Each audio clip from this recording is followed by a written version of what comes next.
No! Gosh darn it, no! Oh my goodness, don't shoot the messenger, shoot the message.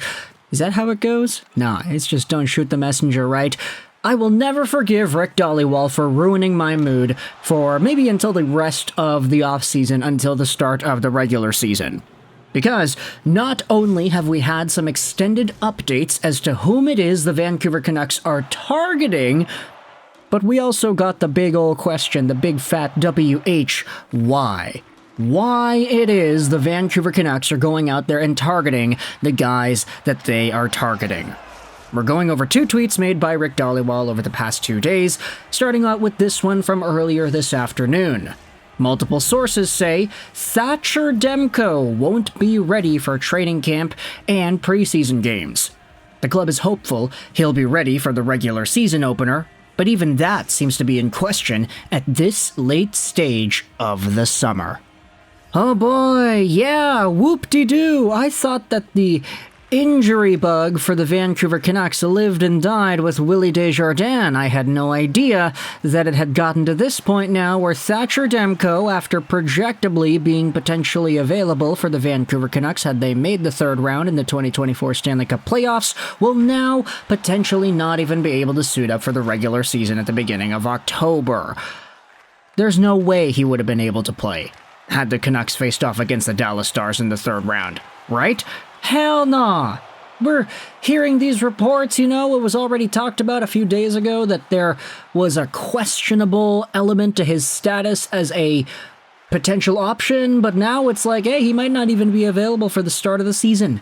Not even the preseason. It's already kind of floating around there. He won't be ready for training camp. He won't be ready for preseason games. Thatcher Demko, what kind of demonic presence did you sell your soul to have this ultimately be the outcome? I feel like now we're never going to see Thatcher Demko suit up in a Vancouver Canucks uniform until the start of 2025. It feels that bad. Because how many times have you heard, oh, a guy will be ready for the start of training camp, a guy will be available and he'll be able to play and he'll do this and he'll do that, until everything starts to come together and it's like, okay, training camp is next week, he's still not healthy, okay, maybe preseason. Okay, we just wait till preseason, and then preseason comes, he's still not available, and it's like, okay, middle of October, November, December, and then all of a sudden it's February and the guy's just getting back into things. Like, look, dude, Thatcher Demko might be the most unlucky top-tier goaltender in the NHL. From a Vezina caliber guy to only playing 1 game in the 2024 Stanley Cup Playoffs, losing the rest of his playoff run, potentially being available in the 3rd round, but nope, just kidding, the team didn't go that far, and now it's the end of August and he's still hurt and will potentially be hurt to start out the 2024 regular season.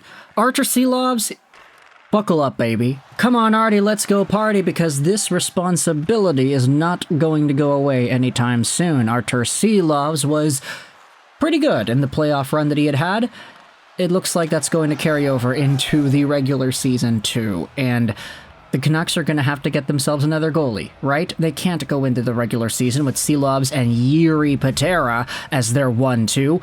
They're apparently targeting some other guys, and this is where Rick Dhaliwal's other tweet goes out there and gives us the scoop. This was from yesterday. The Canucks are looking for a goalie. It appears that Kevin Lankinen is their target. He had 2 very strong seasons with the Nashville Predators and made $2 million last year. The Canucks' salary cap situation will likely make this very difficult to pull off. Now, Kevin Lankinen is a name that I'm pretty sure most of y'all are familiar with. We've heard his name here and there over the years. Canucks are targeting him now with Thatcher Demko out, and for Lankinen, last playing for the Nashville Predators, he was a fairly good goaltender. .908 save percentage in the most recent season and .916 the year before that. His Chicago days were really meh, but we're going to forget about those, because Kevin Lankinen, playing behind an actually good defensive core, was able to do some pretty good things. The .282 goals against in this most recent season was awesome, and then the even better numbers he had in 22-23 also great to see there. Lankinen is 29 years old, so he is kind of right in that smack dab prime area of his career. will probably never be like a full-time starter, but as a backup, a guy who can hone in the crease once in a while, he certainly is a pretty notable option. He's a free agent right now, so the Vancouver Canucks will probably have to shell out some extra bucks to convince him to join their team, or maybe not. Maybe they go for a little bit of a cheaper route because it's like, hey, you're still a free agent. It's August. You haven't been signed. We got a spot. You want to fill it in. Here's a $1-point-something million deal just because it's the end of the offseason and you kind of want a job, right? Maybe that's the conversation that goes down. And then once Thatcher Demko comes back, if he ever does come back, the Canucks find a way to either offload Kevin Lankinen's deal or they send him down or whatever. Maybe it's a two-way contract. Who really knows? I don't know, there are options here, right? I mean, even if it is a one-way deal, Kevin Lankinen gets paid X amount of dollars, whether he's in the NHL or the AHL. The important thing here for Vancouver is that they get their guy. They get the goaltender to fill in that spot in the roster, because Silayev and Parekh as a duo just does not seem all too fitting. And you know what? Thinking about this now, thinking about how the Vancouver Canucks are going to go out there and potentially sign a guy like Kevin Lankinen, it makes that Vasily Podkolzin trade a lot more interesting.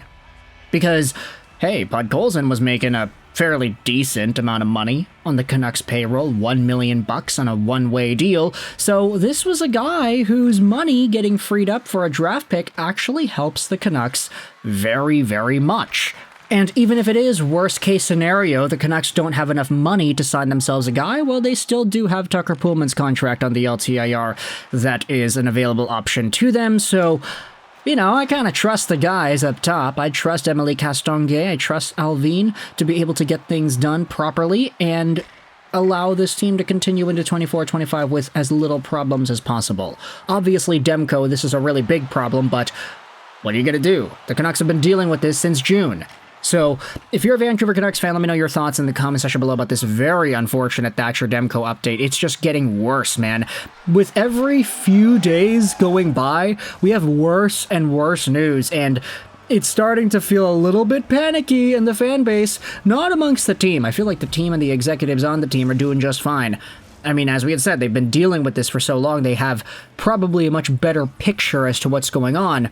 But now that the media is getting a handle of this, now that the fan base is getting a handle on this, it's like, yeah, Thatcher Demko, what kind of demonic presence did you piss off in the past few years to allow this to happen to you? What kind of insidious inception crap is going on here with the Vancouver Canucks and the Thatcher Demko injury bug? If there is another goaltender that you think the Canucks should go after instead of a guy like Kevin Lankinen, I want you to let me know your thoughts in the comments as to where you think they should go in this discussion. What do you think the goaltending situation should be for 2024-2025? Do you even think it's necessary to go after an extra goalie? Just say screw it and throw Jiri Patera to the Wolves. He has had some experience in the past, so I don't want to make it seem like he's entirely bad, but Jiri Patera is Jiri Patera, and I don't think anybody's really projecting him to being a top-of-the-line goaltending option. He played a few games here and there for Vegas, but didn't look all too great. So let me know your thoughts in the comment section below about the Vancouver Canucks and their goaltending situation to be. I hope you enjoyed this video, and bye.